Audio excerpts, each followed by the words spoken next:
Hey everyone, after a long wait, finally it looks like the time has come for the interest rate to go down in the US. In the latest meeting, US Fed Chairman Mr. Powell has clearly hinted that the first rate hike can happen in September month when the meeting would held on 17-18 September. This is something market has been patiently waiting for a long time. Now if you recall, in the beginning of August month, there was a high fear of recession in the US. And now suddenly markets are cheering the rate cuts. So the question is, can this interest rate cut further fuel the ongoing bull rally in the Indian stock market? Or there are challenges in the US economy that can result in correction in their market and have negative consequences on Indian markets as well? Also, which sectors can react positively after this rate cut news?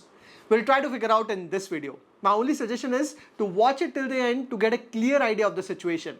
Don't directly jump to conclusion. Alright, let's get started. Okay, in case you are not aware of the impact of interest rate cuts on the stock market, let's take a step back and quickly set the context. So during COVID, the US economy struggled badly due to lockdown. The unemployment rate surged exponentially and the US Fed had to cut the interest rate to ensure high liquidity in the economy. In fact, the interest rate cuts went from 2.5% all the way to 0.25%. So there was extremely high liquidity as the interest rates were close to 0%. Just imagine getting money at near 0% interest rates. So that resulted in a sharp jump in Nasdaq that represent the top 100 companies of US as well as S&P 500. It zoomed from COVID lows of 7,000 all the way to 16,500. A lot of that money from the US also got invested into emerging markets like India. To be specific, between May 20 till March 21, FIs invested a total of 2.06 lakh crore in Indian market. On top of this, retail investors also invested their money. As a result, Nifty zoomed from COVID lows of 8,000 all the way to 18,000. This rally was even crazier at broader market level. Mid-cap index zoomed even higher with 150% plus return and small-cap index zoomed with more than 200% return. However, high liquidity in the US market eventually resulted in high inflation that zoomed from below levels of 2% all the way to 9%, which was highest in the 40 years of US history. Obviously, this high inflation is not good for any economy because everything becomes expensive and currency loses its value. And that's what happened in the US. House rent in the US skyrocketed, energy prices jumped exponentially, and food prices increased crazily, and so on. That's when the US Fed started increasing interest rate in the US starting March 22, when it increased interest rate from 0.25% to 0.5% and kept on increasing this interest rate till July 23 all the way to 5.5%, which was the highest rate since 2007. The ultimate goal was to bring down the inflation below 2% in the US. And that did somewhat succeeded in an attempt where inflation started falling from peak of 9% in June 22 all the way to 2.9% now. But it took them more than 2 years to bring the interest rates down. Mind you, inflation in the US is still higher than the US Fed target of below 2%. But the expectation is that it will eventually reach 2% level. Now the catch is that it's not that easy to just increase interest rate and reduce inflation, because higher interest rate creates massive problem in the country. First of all, high interest rate sucked out the liquidity from the US market, and that resulted in 35% correction in Nasdaq between November 21 till October 22. As far as Indian markets are concerned, FIs started pulling out money big time. To be precise, between April 21 till date, FIs have pulled out investment worth 5.88 lakh crore from the Indian market. Just take a second to digest this. If this was the India of 10 years ago, I would not be surprised if Sensex and Nifty would have corrected 40-50% and mid-cap small-cap index would have corrected 60-70%. But all thanks to retail investors and their SIP, DIs were able to absorb all the FI selling by investing a staggering 8.8 lakh crore piece during the same time period. And that is the reason Indian market that did face challenge when Nifty fell down 15% between October 21 till June 22, but then kept on touching new highs. Of course, it was not just because of retail investment. The core reason was the resilience of Indian economy with high growth and lower inflation rate. Although the catch is that this crazy rally in the Indian market has made the markets expensive. Let's be honest about it. Especially a lot of pockets in mid-cap and small-cap segment are very expensive as compared to the growth rate. But this is an unprecedented liquidity-driven rally in the Indian market due to rise of retail investors as one of the strongest pillar of the Indian stock market. Now I know that a lot of you are probably waiting for some sort of pullback or correction in the market to deploy money. Since the Indian markets have already rallied one way for a long time, there's a concern over valuation as well, and market needs just one reason to book profit. So the question is, will the Indian stock market continue to rally, or can there be correction in the Indian market? For that, we need to understand the current state of US economy. So coming to the US economy, yes, the inflation rate in the US have significantly fallen from the peak, and fall in this inflation is a very good sign. But there's a catch. High interest rate in the US for the last more than 2 years have resulted in slowdown in growth. One of the key parameters to gauge the economic activity is the US unemployment data. Now, if you recall, during the beginning of this month in August, US market fell down 7 to 8% within a week, and even Nifty fell down around 4%. It was because of fear of recession due to sharp rise in unemployment in the US. This chart shows the unemployment data that spiked during COVID and then fell down.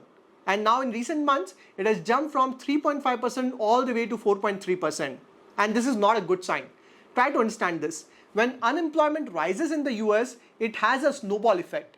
People can't afford their mortgages, they can't pay their bills, and economic activity reduces, that result in recession.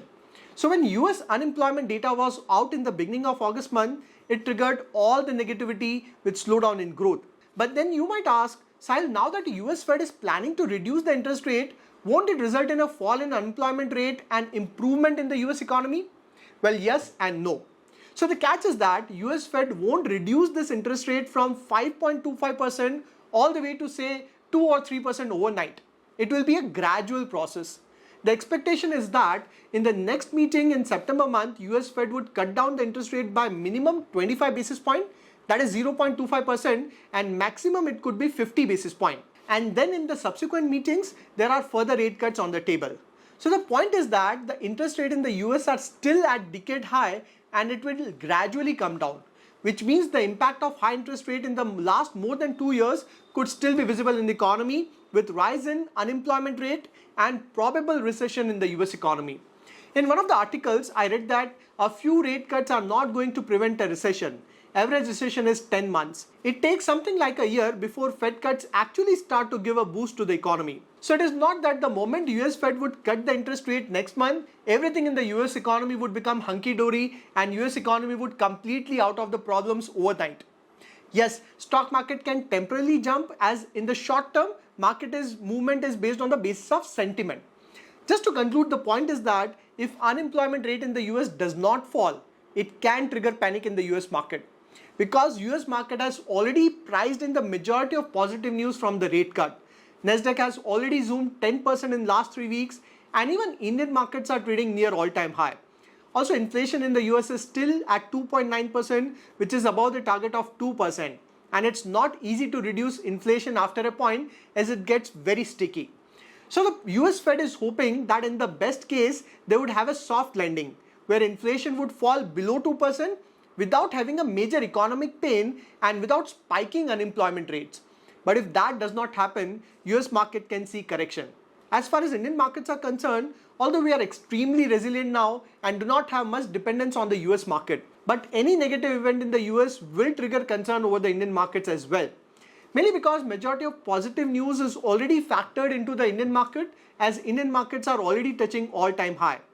Yes, when the interest rate would fall and liquidity would increase, the expectation is that eventually FIs would start investing back into the Indian market. But the current challenge is that since Indian markets are relatively expensive as compared to other emerging markets, FIs have not yet shown interest, and probably they are also waiting for some sort of correction before making an entry.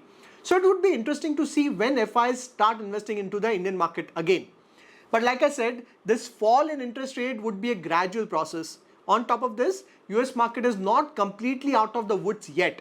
So there can be hiccups in between, and that could trigger correction here and there in the market. Going forward, it won't be a smooth ride, especially because the valuation comfort is on the lower side. Having said this, as I always say, Indian economy is bound to grow in the next 5, 10, 20 years. So as a long-term investor, there's no point trying to time the market. Yes, it's good to sit on some 10-20% cash that can be deployed in case of correction. So if you're completely invested, maybe you can consider booking some profit, especially from the overheated sector or expensive stocks. But if you already have some cash with you, there is no need to take any extreme decision. And most important, don't get too greedy in the bull rally. Markets have already rallied a lot. So if you are someone who is new to the market, invest cautiously. Finally, let us take the question on which sectors can benefit from the rate cut in the US. So one sector that is expected to clearly benefit is IT sector. Since majority of IT companies' revenue comes from the US, the rate cut would eventually result in US economic growth, and that would benefit the IT companies. But remember that it won't happen overnight. Also, there's a problem. In the last 3 months, IT index has already zoomed around 30% from the lows. I clearly remember doing a detailed video on IT sector in the month of May when it fell down badly. I would highly recommend watching that video. I said that this correction is a great opportunity to consider adding IT stocks in a systematic manner. And since market is always forward looking, before the rate cut hike got announced, IT index has already zoomed. So today I don't see a lot of valuation comfort as majority of IT stocks have already rebounded from the lows. It can continue to do well, but I don't see much valuation comfort in majority of IT pockets as compared to their current earning growth prospects. Having said this, any correction in the market will only create buying opportunities, including IT stocks. I still believe that IT sector, which was one of the biggest wealth creator in the past, would continue to create wealth, but make sure that you understand the valuation before investing your money. The best approach is to identify a few good IT companies and invest systematically without trying to time the market. There are many quality stocks that you can find in my previous video on IT sector. Let me not stress this video. In case you find it useful, you can also explore my weekly video series that include one exclusive video every week where I discuss many potential ideas, including high conviction stocks where I am investing my own money. But please note that this series is only for long-term investor and I don't give buy-sell call. The idea is to share my knowledge and conviction. I also track more than 200 quarterly results to identify potential opportunities. You can get the details on my website or explore the join button of this YouTube channel. Now tell me, what do you think about the Indian markets? Will this bull rally continue or there will be correction in the near term? I'll see you next video. Till then, take care.